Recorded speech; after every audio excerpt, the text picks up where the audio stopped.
request was entirely irregular. He consented to what I asked. A week later, a paragraph in the London papers announced that Mr. Ascendine Easterbrook had been appointed a controller in a certain department of the Admiralty.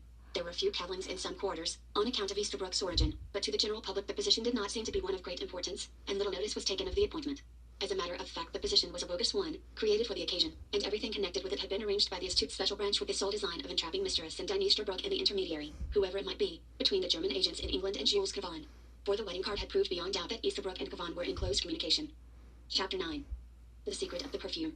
Mr. Easterbrook soon found himself comfortably ensconced in a large room, and surrounded by a staff, every single member of which, though he little suspected it, was in the direct employ of the special branch.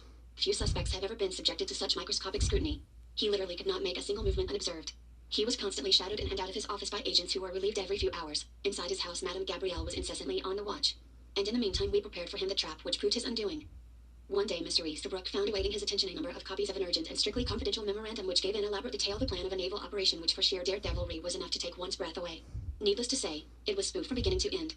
But it was spoof so thoroughly plausible in its conception, and so artistically worked out in its wealth of detail, that it might well have deceived someone far better versed than Harris Brooke in naval matters. I had the privilege of going over it with the distinguished naval officers who drew it up, and I can hear today the roars of laughter with which it was received by the company of experts gathered to listen to the elaborate joke. Of course the man who really knew detected the impossible.